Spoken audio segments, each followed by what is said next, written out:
જનામાં બેન ઓ શરૂ કરો. એ જોડાઈ ઓકે જશે. ઓકે ખાતર સાહેબ ને શરૂ કરો. ओके रिकॉर्डिंग स्टार्ट करवानुं छे. ये करो छो चालू. Okay okay good morning. आज हम 9 जुलाई 2021 शुक्रवार सुबह 11 बजे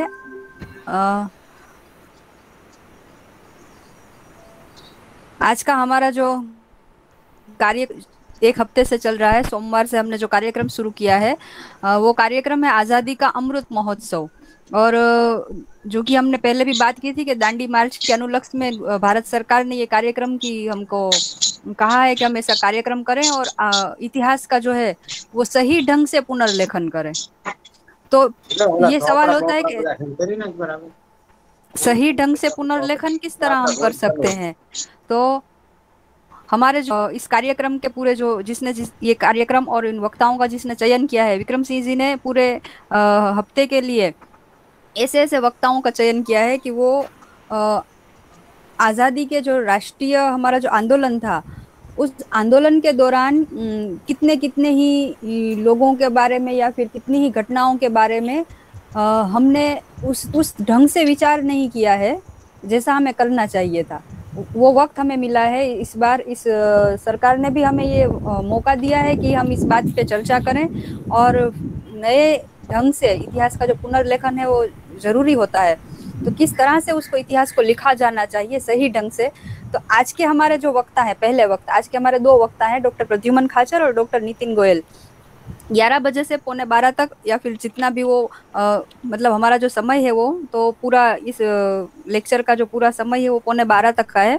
मैं ज़्यादा बात नहीं करूंगी क्योंकि मुझे भी डॉक्टर प्रद्युमन खाचर को ही सुनना है. डॉक्टर खाचर जो है वो गुजरात से हैं और सौराष्ट्र में जूनागढ़ में उन्होंने 29 साल से वो अध्यापन कार्य कर रहे हैं और जितने सालों से वो अध्यापन कर रहे हैं उतनी ही उनकी किताबें भी हैं. उनको जितना काम लॉकडाउन में हम जो बच्चे या फिर विद्यार्थी जो बोलते हैं सर लॉकडाउन है हम कैसे बाहर जाके काम कर सकते हैं, लॉकडाउन का मुझे लगता है सबसे ज़्यादा उपयोग जो है समय का उपयोग वो उन्होंने किया. उन्होंने अपनी बात को यूट्यूब के माध्यम से और लेक्चर सीरीज बना कर विद्यार्थियों के लिए ओपन, सबके लिए जो रिसर्चर के लिए है वो ओपन उन्होंने सब रखा है. मैं ज़्यादा बात ना करते हुए डॉक्टर प्रद्युमन खाचर से निवेदन करती हूँ. वो जूनागढ़ की डॉक्टर सुभाष महिला कॉलेज में हिस्ट्री के अध्यापक हैं और मेरा सौभाग्य ये रहा है कि मुझे FY से लेकर PhD तक उनके पास पढ़ने का मौका मिला है और मैं आज भी उनको इतना ही सुनना चाहती हूँ और सारे विद्यार्थियों से और सभी लोगों से निवेदन है कि वो उनका कार्य जो व्याख्यान है वो सुने और अपने अपने लेखन में संशोधन में उसका उपयोग करें. मैं बस डॉक्टर प्रद्युमन खाचर से विनंती करती हूँ, निवेदन करती हूँ कि वो अपनी बात को यहाँ रखें. डॉक्टर खाचर जना जी. हेलो, ये नितिन भाई जुड़े हुए हैं. नितिन भाई आप जुड़ गए हैं ना, एक बार उनको ट्राई कर लेते हैं हम. हाँ नितिन भाई आप जुड़ गए हैं. माइक बंद हाँ है. एक मिनट नितिन भाई. हाँ नितिन भाई का ऑन कीजिए. हाँ ठीक है, चलिए टेस्ट हो गया नितिन भाई. अब हम प्रद्युम्न भाई को सुनेंगे. प्रद्युम्न भाई प्लीज. ओके.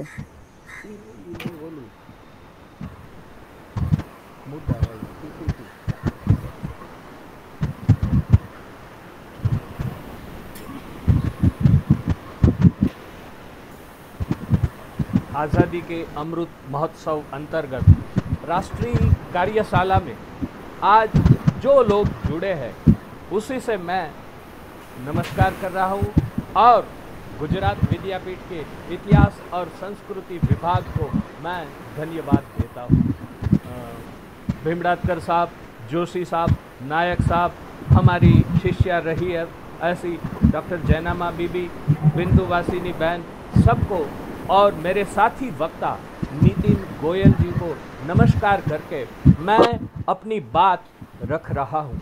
आज मुझे सौराष्ट्र की रियासतों में सत्याग्रह की बात करनी है. उसी में मैं 7 बातें आपके समक्ष रखने जा रहा हूँ.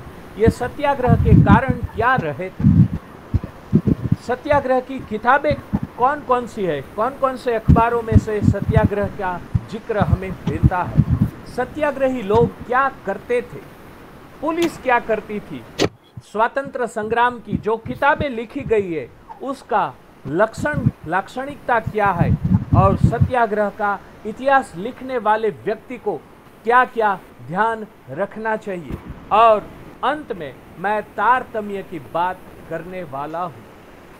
तो मैं सौराष्ट्र की रियासतों के बारे में मुझे जो वक्त दिया गया है उसी वक्त में मैं बात रखने की कोशिश कर रहा हूँ। काठियावाड़ में पाठशालाएं खुली और कॉलेज खुलने से जागृति आ गई, और राजकोट के प्रजावत्सल राजवी थे लाखाजी राज, वांकानेर के राजवी अमर सिंह जी, भावनगर के भाव सिंह जी ने लोगों को शासन में भाग लेने का अवसर दिया। तभी लोगों में जागृति आ गई और राजाओं के अन्याय के सामने उसी ने आवाज उठाया। जिस रियासत में असुविधा थी, अन्याय थे, आबखुदी थी, मौत शोक के सामने ये टकराव हुआ था। सबसे पहले काठियावाड़ में सरदार में बतख का आखेट नहीं खेलने देने के बारे में सत्याग्रह 1922 में हुआ था। गवर्नर आखेट खेलने के लिए आने वाला था, लेकिन इतना यहाँ बड़ा विरोध हुआ कि वो गवर्नर आ नहीं सका। तो ये सबसे पहले आज तक के लोगों सरदार सत्याग्रह को पहला सत्याग्रह मानता था। लेकिन मैं अभी YouTube पर एक सीरीज चला रहा हूँ, महिया सत्याग्रह, महिया हत्याकांड। जूनागढ़ से 35 किलोमीटर दूर कन्नड़ा की पहाड़ी पर 1883 में एक महिया लोगों ने सत्याग्रह किया था। वो कर के विरोध में था, जमीन के हम मालिक हैं, और ब्रिटिशरों के सामने ये सत्याग्रह धरना किया था। हाँ, मैं इतना कबूल करता हूँ कि उसके जो मापदंड थे वो गांधीवादी सत्याग्रही जैसे नहीं थे, लेकिन वो मेरी नज़र से ये पहला सत्याग्रह है। दूसरा सरदार का सत्याग्रह, मोरबी सत्याग्रह, ध्रोल में 1931 में सत्याग्रह हुआ, ध्वज सत्याग्रह, वणोद सत्याग्रह, धांगध्रा सत्याग्रह, और सौराष्ट्र में 3 किसान सत्याग्रह हुए, 5 तलावड़ा, वला और मोटा चारोड़िया में, राजकोट सत्याग्रह, लीमड़ी सत्याग्रह, सौराष्ट्र में हिंद छोड़ो लड़त, और जूनागढ़ की आरजी हुकूमत की बातें। मैं आपको सत्याग्रह के कारण क्या रहे थे वो पहले समझाने जा रहा हूं। सौराष्ट्र में विविध संस्थाएं की स्थापना हुई थी। सुपंथ प्रवर्तक मंडली, ज्ञान ग्राहक सभा 1864 में, और उसके बाद जो जो मैगजीन चालू हुए थे, मुखपत्र चालू हुए थे, उसका बहुत बड़ा योगदान था। 1857 की घटना हुई थी, उसका भी कुछ प्रभाव रहा था। ये महिया हत्याकांड हुआ, उसी का भी कुछ प्रभाव रहा था। 1885 में राष्ट्रीय महासभा की स्थापना हुई और हिंदुस्तान के लोग जागने लगे और अपने जो कुछ दुख होते थे, रियासतों की तरफ से कुछ असुविधा थी, उसी के सामने बोलने का चालू हो गया था। आधुनिक शिक्षण का प्रचार हुआ। काठियावाड़ राजकीय परिषद की 1921 में स्थापना हुई। तो काठियावाड़ राजकीय परिषद को सौराष्ट्र की कांग्रेस मानी जाती थी, और काठियावाड़ राजकीय परिषदों ने जितने जितने अधिवेशन बुलाए उसी में लोगों ने भाग लिया और लोगों ने अपनी जबान को सामने रखी थी। काठियावाड़ विद्यार्थी परिषद थी, काठियावाड़ युवक परिषद थी, काठियावाड़ महिला परिषद थी, भावनगर में, वढवाण में, जामनगर में प्रजा परिषद थी, राजकोट में प्रजा प्रतिनिधि सभा राजकोट के प्रजावत्सल राजवी लाखाजी राज ने रखी थी। उसी में चुनाव होता था और चुनाव में जो लोग चुने जाते वो आकर दरबार में बैठते और अपनी बात लोगों को कहते, राजा को कहते थे कि हमें ये जरूरत है, हमें ये सुधार की जरूरत है। इसी की वजह से ये सौराष्ट्र में सत्याग्रह की बातें चली थी। प्रजामंडल जूनागढ़ में, लीमड़ी में और धांगध्रा में प्रजामंडल की रचना हुई थी। तो प्रजामंडल का भी बहुत बड़ा योगदान रहा है कि उन्हीं की वजह से ये सौराष्ट्र में सत्याग्रह चालू हुए थे। सौराष्ट्र के कुछ राजवी इतने बेफाम खर्च कर रहे थे, तो ये भी कारण रहा था नए कर का विरोध, नए लगान का विरोध और शासन में भागीदारी की मांग। ये सौराष्ट्र में सत्याग्रह होने के कारण हमें मालूम पड़ते हैं। 1915 में गांधी जी का आगमन होता है और उसके बाद सौराष्ट्र में मैंने जो ऊपर गिनाए वो सब सत्याग्रह शुरू हुए थे। ये सब सत्याग्रहों के बारे में तो बहुत लिखा जा चुका है, किताबें भी प्रसिद्ध हुई है। उसी के बारे में मैं ज़्यादा, तो ये 20 मिनट का मुझे समय जो दिया गया है, ज़्यादा बात नहीं कर सकता, लेकिन मैं उसकी कुछ बातें आपके सामने रख रहा हूँ। सौराष्ट्र में सत्याग्रह की बातें किन किन किताबों में की गई है, कौन से अखबारों में ये बात आई है, तो सौराष्ट्र में गांधी जी जो कांतिलाल शाह थे उसी की किताब है वीरमगाम सत्याग्रह, धांगध्रा की लोक लड़त, फूलचंद भाई शाह, ये चारों किताब कांतिलाल शाह ने लिखी थी। लिमड़ी की लड़त बापालाल दोषी ने, राजकोट सत्याग्रह के बारे में राम नारायण पाठक ने, स्वतंत्र सैनिकों सौराष्ट्र के और लड़ते जयाबेन शाह, और जूनागढ़ की लोक क्रांति रतुभाई अदाणी और मुगटलाल पारेख की किताब थी जूनागढ़ तारी अगन यात्रा। और दूल्हाभाई काग ने एक पद्य स्वरूप में एक किताब लिखी थी, उसका नाम था सौरठ बावनी। तो उसी किताब में से ये सौराष्ट्र के 5-7 सत्याग्रहों और आज़ादी के आंदोलन की बात हम जान सकते हैं। नवाबी शासन का अंत के बारे में राजकोट के इतिहास विभाग के भूतपूर्व अध्यक्ष शशिकांत जानी ने पीएचडी किया और उसकी किताब प्रसिद्ध हुई है। उसी में से हम सौराष्ट्र के सत्याग्रहों और आज़ादी की लड़त की बात हम जान सकते हैं।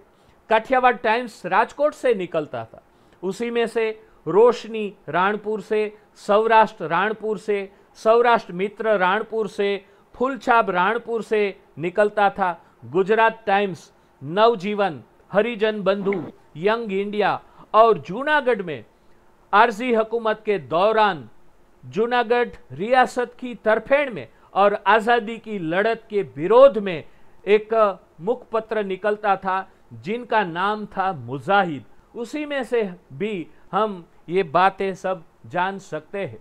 अभी मैं आपको ये बता रहा हूँ कि सत्याग्रही लोग करते क्या थे। तो सत्याग्रही लोग जो मैंने सत्याग्रह गिनाए वो सब के बारे में तो क्या 20 मिनट में मैं बात रख सकता हूँ। तो वो सत्याग्रही लोग क्या करते थे, तो प्रभात फेरी निकालते थे, जुलूस निकालते, सरघस निकालते और गीत गाते थे। टोपा वाला नो त्रास हमने घणो रे, देशभक्ति के गीत ये सत्याग्रही गाते थे। हम सब लोग जानते हैं धंधुका की कोर्ट में झवेरचंद मेघाणी ने कोर्ट की परवानगी लेकर सिंधुड़ो नामक गीत गाया और न्यायाधीश की आंख में आंसू आ चुके थे। ये सत्याग्रही हंसते हंसते लाठी झेलते थे, झंडा लेकर निकलते थे, इंकलाब जिंदाबाद, इंकलाब जिंदाबाद, ब्रिटिशरों छोड़ दो शासन तंत्र।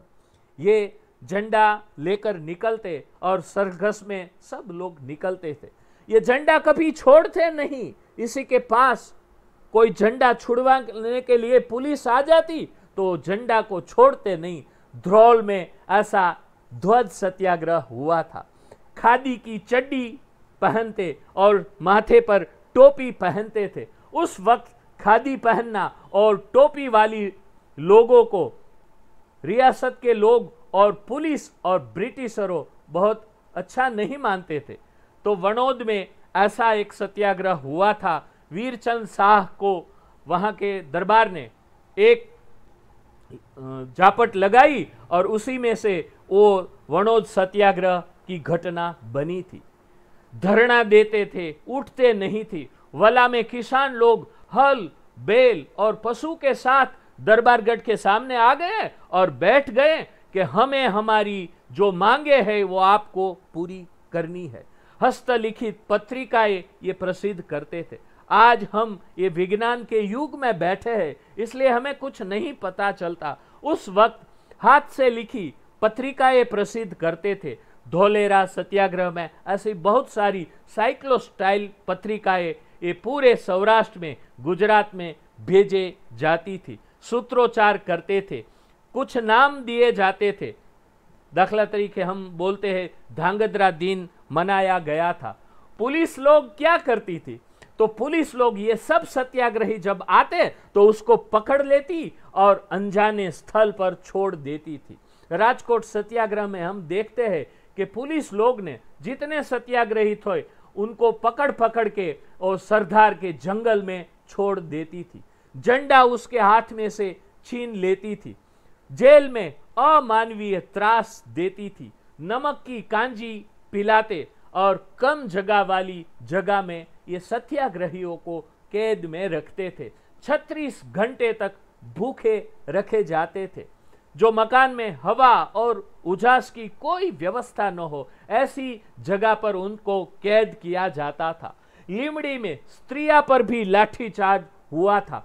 धोलेरा सत्याग्रह में एक बड़ा कड़क अफसर आया था, तब कहा जाता था जहां जहां फ्लेचर वहां वहां स्ट्रेचर। इतना वो सब सत्याग्रहियों पर वार करता था और सत्याग्रही की हड्डियां टूट जाती थी। लिमड़ी और जूनागढ़ में लोगों ने बहुत बड़ी संख्या में हिजरत भी की थी। तो ये सत्याग्रह के दौरान पुलिस ये करती थी और सत्याग्रही लोग ये करते थे। मैं आपको ज़्यादा बात मुझे ये बतानी है कि स्वातंत्र संग्राम के दौरान जो किताबें लिखी गई, मैं आपने जो बताई है ये घटना के तुरंत लिखी गई किताब है। इसलिए इस किताबे में जो सत्याग्रह में जुड़े हुए थे और उसके बाद के जो लोग थे उसी ने लिखी थी, इसलिए इस किताब में गुणगान ज्यादा किया गया है। स्वतंत्रता सेनानी की अभिवंदना के लिए लिखी गई कुछ किताब थी। राज्य को गलत और अपने को सही बताने के लिए लिखी गई किताब थी। हाँ, राज्य की जरूर न जरूर खामी थी, लेकिन राज्य के जो अच्छे पहलू थे वो ये किताब में नहीं दिखाए गए। आरजी हुकूमत में व्यूह रचना दिखाने वाली 2 किताब प्रकट हुई थी। आरजी हुकूमत को आज़ाद हिंद फौज के साथ उसकी तुलना की गई, ऐसी किताबें लिखी गई थी। प्रजामत और विश्व मत को आकर्षित करने के लिए ये स्वातंत्र संग्राम की किताब उसी वक्त लिखी गई थी। पद्य और रोचक स्वरूप में इस किताब में निरूपण किया गया था, लेकिन हमें जिसको इतिहास लिखना है उसको कुछ ख्याल रखना बहुत जरूरी है। कुछ किताबों को पढ़ने से हमें लगता है कि यह इतिहास की किताब के बदले उसको स्मरण ग्रंथ कहना चाहिए। आप राजकोट सत्याग्रह देख ले, आप सरदार सत्याग्रह देख ले, आप ध्रोल का ध्वज सत्याग्रह देख ले, मोरबी सत्याग्रह देख ले, पोरबंदर में जो सत्याग्रह हुआ था वो पोरबंदर के महाराणा नटवर सिंह जी कितने अच्छे आदमी थे, फिर भी ये सत्याग्रह की किताबें में कुछ कुछ ऐसी भी बात आ गई है। ये किताब सत्याग्रहियों ने, विजेताओं ने लिखी थी, शायद उसी ने साधन रूप दफ्तर नहीं देखे थे। ये किताब अपनी याददाश्त और उसको जो साधन मिला देखा उसी से लिखी थी। तो दुनिया का सर्वमान्य नियम है कि विजेता लोग हारने वाले की अच्छी बात नहीं दिखते, लेकिन हम तो इतिहासकार है, न्यायाधीश की तरह हमें देखना चाहिए। कुछ लेखकों में ये अभाव दिखता है। हमारा जो मुखपत्र था, अखबार था, सौराष्ट्र देखिए, फुलछाप देखिए, इस अखबारों में रियासत की तरफ कुछ कुछ बातें ज़्यादा बढ़ा चढ़ा के लिखी गई हमें मालूम पड़ती है। हम भावनगर रियासत देखें, गोंडल रियासत देखें, पालीताना रियासत देखें, तो सौराष्ट्र में फूलछाप में उसके बारे में जो वृतांत आया था वो इतना सत्य से भ्रमित था।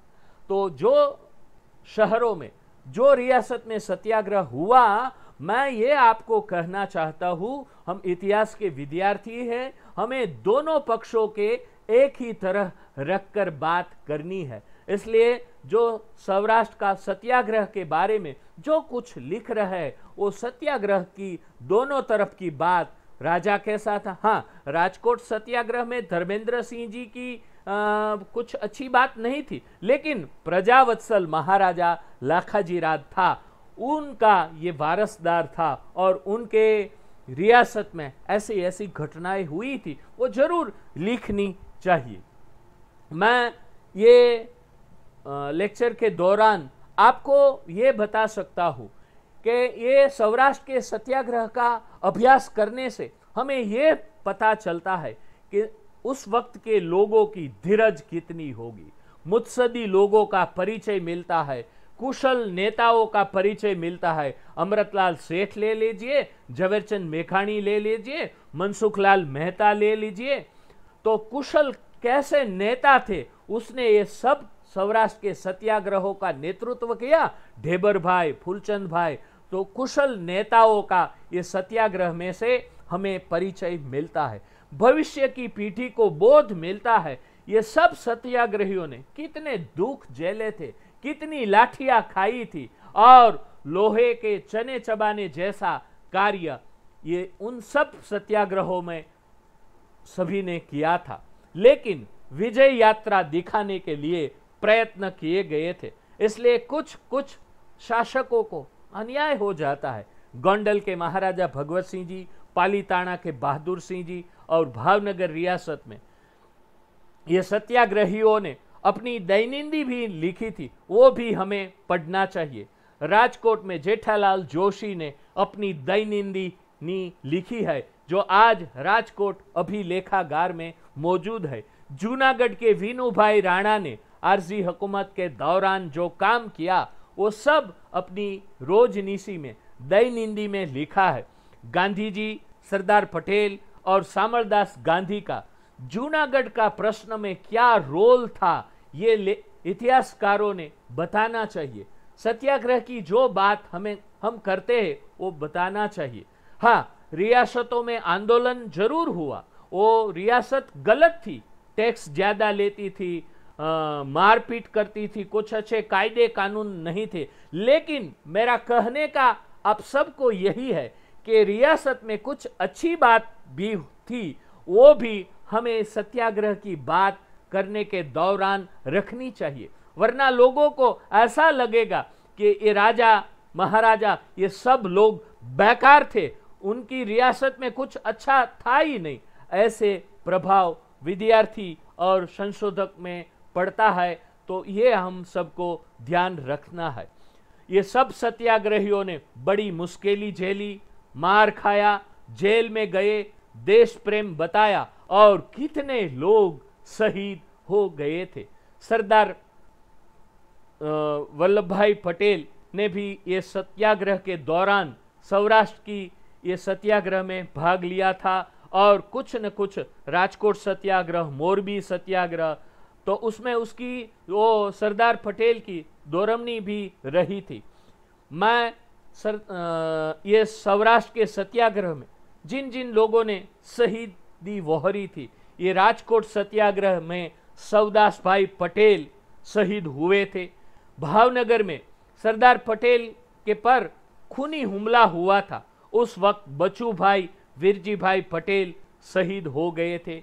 जादव जी भाई वाणिया 2 दिन बाद शहीद हुए थे और वला सत्याग्रह में पदमसिंह भाई के भाई बेचर भाई पटेल जो शहीद हुए थे, उनकी स्मृति में मैं उसको नमन करता हूँ, मैं उनको याद करता हूँ। लेकिन मुझे इस 20 मिनट के दौरान मैंने सत्याग्रह की बात जो आपने की, उसी में ये बात ऐसी ऐसी को ख्याल रखने की ज़रूरत है, वो मैं आपको बता रहा हूँ।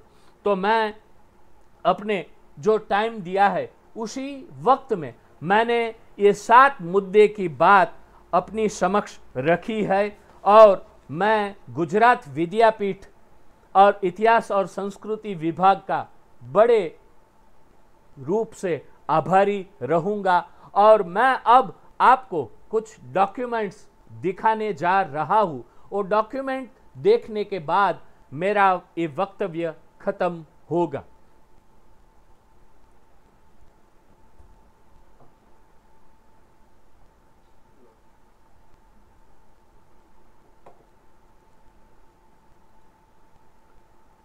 तो अब मैं आपको मेरी विंडो स्क्रीन शेयर कर रहा हूँ और आपको मैंने जो ये सत्याग्रह की बातें दिखाई उसी का कुछ कागजात डॉक्यूमेंट्स मुझे आपको दिखाना है। तो ये फूलछाप उस वक्त का है जिसमें आरजी हुकूमत के दौरान की बातें बहुत अच्छी तरह प्रकट की गई थी, वो हमें देखना चाहिए। और दूसरा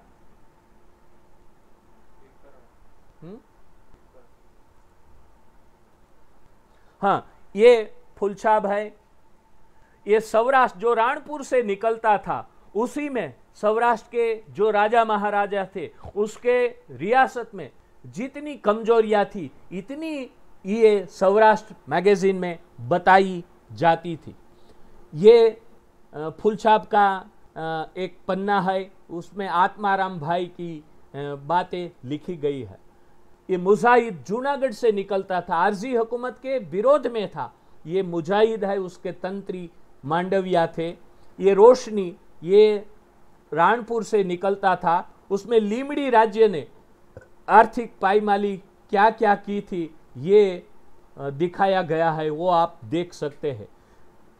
खादी वाला जोड़े बात न कर सो, मैंने आपको कहा था कि खादी को इतना कुदृष्टि से देखा जाता था कि खादी वाले लोग को उसके साथ बात नहीं करती, उसको पुलिस टोपी पहनने वाले को मारती थी। तो मुंबई समाचार में यह ऐसा आया था। ये मुंबई समाचार मैं आपको दिखा रहा हूँ। भावनगर में युवक सप्ताह के दौरान ऐसे सभी अखबारों ने बहुत अच्छी तरह बड़े समाचार प्रसिद्ध किए थे, इसलिए ये सब सत्याग्रह की बातें लोगों तक पहुंची थी। ये फूलछाप है। ये जूनागढ़ तारी अगन यात्रा और सौरठ बावनी दूल्हा भाया काग ने ये किताब लिखी थी। खाखरेची सत्याग्रह का सौराष्ट्र नामक सामयिक में हर दिन का ऐसा वृतांत आता था। रणसिंगू कंकु घोड़ जोरे ऐसी बातें और कविताएं ये मुखपत्र में सामयिक में प्रसिद्ध होती थी। लिमड़ी में पुलिस राज ऐसा समाचार उसी में प्रकट किया जाता था।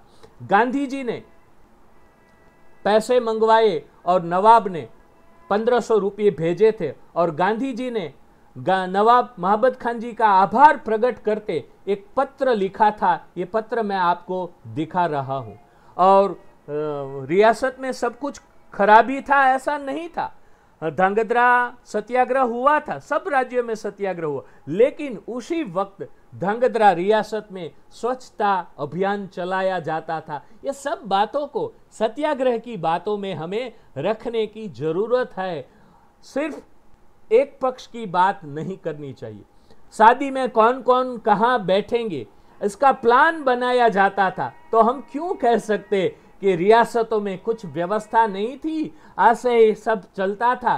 शादी में कौन लोग कहाँ बैठेंगे इसका ऐसा प्लान बनाया जाता, उसका तंत्र अच्छा जरूर होगा, लेकिन फिर भी कुछ कमियां थी, इसलिए ये सत्याग्रह शुरू हुए थे। ये आप सबको लोगों को बताना चाहिए। गांधी जी का हीरक महोत्सव चला था, उसकी ये पत्रिका है। और जूनागढ़ में सिर्फ रियासत एक पेन रिपेयर करवाता, उसी का भी वहीवट में लिखा जाता था। ये मैं डॉक्यूमेंट्स आपको दिखा रहा हूँ। और सिर्फ झाड़ू की खरीदी होती, उसका भी मंजूरी लेते और उसका भी दफ्तर में उसका दस्तखत करते और दीवान साइन करते। यह डॉक्यूमेंट्स मैंने आपके सामने रखा है। तो मैं सौराष्ट्र के सत्याग्रह के बारे में इतनी जो बातें की है, तो मुझे आपसे ये कहना था कि ये सत्याग्रह के दौरान आप जो पढ़ते हैं उसी में ये दोनों पक्षों की बात करनी जरूरी है। तो सौराष्ट्र के सरदार सत्याग्रह, वणोद सत्याग्रह, राजकोट सत्याग्रह, ये सत्याग्रह में दोनों पक्ष की डॉक्यूमेंट्स देखकर रियासत में जो जो किताबें लिखी गई थी और काम किया था, वो सत्याग्रहियों ने जो किताब प्रकट की, वो सभी बातों को मिलजुला कर बातें करनी चाहिए, तभी सबको लगेगा कि ये सही इतिहास है। तो मैं गुजरात विद्यापीठ का आभारी हूँ, मुझे ऐसी तक दी।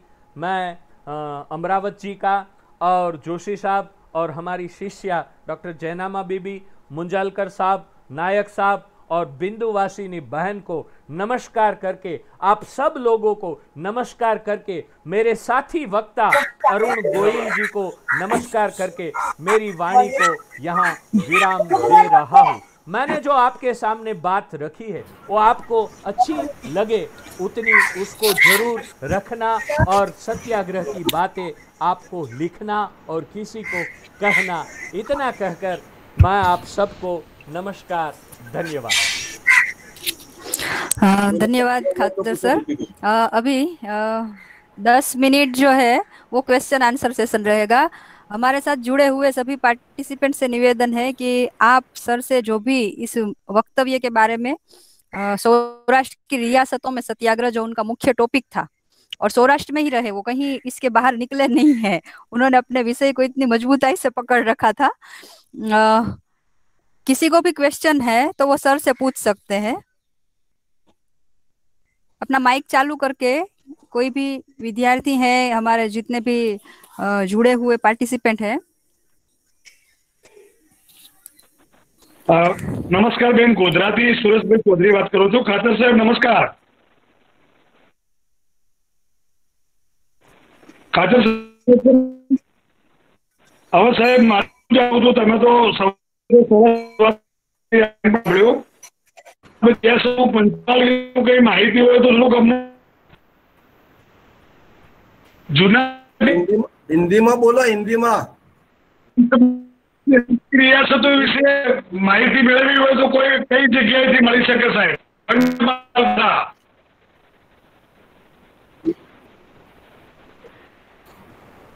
ના, પંચમહાલનું જાણવી હોય તો મારે શું કરવું પડે?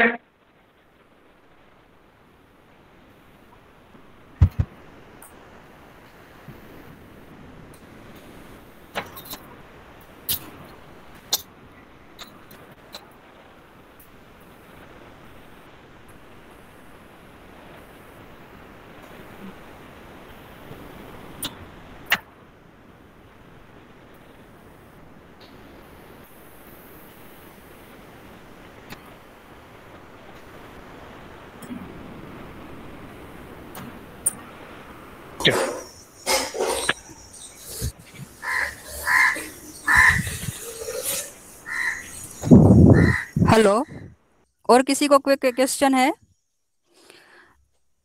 सर मुझे भी एक क्वेश्चन है। सर ये क्वेश्चन ये है, इससे रिलेवेंट है थोड़ा, कि ये जो बाहरवटा प्रवृत्ति हो रही थी तो उसको और सत्याग्रह को हम जोड़ सकते हैं, वो भी सेम था। ये थोड़ी सी आप माहिती हमारे विद्यार्थियों को दीजिए, थोड़ी सी। ये बाहरवटा का concept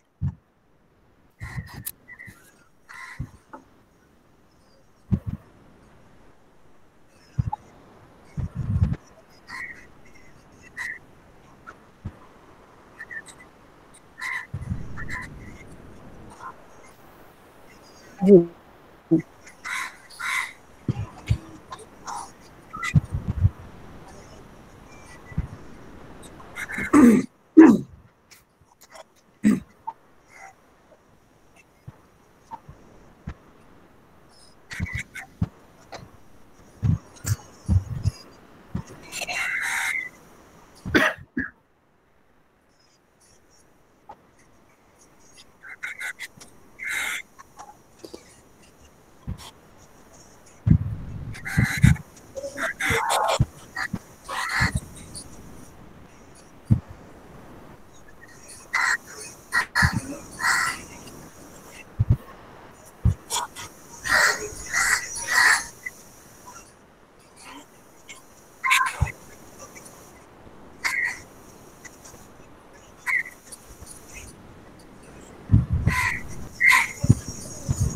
thank you sir.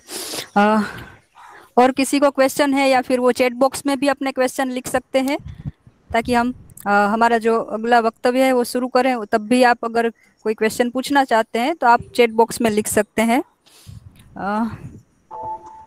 खाचर sir ने बहुत अच्छी बातें की। उनको जो समय दिया गया था उसी में उन्होंने अपना वक्तव्य दिया है। उन्होंने सौराष्ट्र की रियासतों में सत्याग्रह, तो ये जो सब सत्य के लिए जो आग्रह रखा जाता है, मैं नारायण भाई का एक कोट यहाँ देना चाहती हूँ कि गुजराती में है कि सत्य ने साचू करती वक्ते मुश्केलियों तो घणी आवशे पण अपनी हठ क्यारेय छोड़वी नहीं। तो जो सत्य है उसके लिए आपको कुछ भी करना पड़े, लेकिन आप जहाँ है वो डटे रहें। तो ये जो सत्याग्रह आप पढ़ेंगे जब भी या फिर उसके बारे में ज्यादा रिसर्च करेंगे तब आपको पता चलेगा कि कुछ होता है तो समझना चाहिए। आज के संदर्भ में भी हम आगे बढ़ते हैं। हमारे दूसरे जो आज के मुख्य वक्ता है वो वरिष्ठ अनुसंधान अधिकारी राजस्थान प्राच्य विद्या प्रतिष्ठान बीकानेर से बिलोंग करते हैं, और आज उनका जो वक्तव्य है वो भी प्रजामंडल आंदोलन का स्वतंत्र आंदोलन में योगदान। फिर से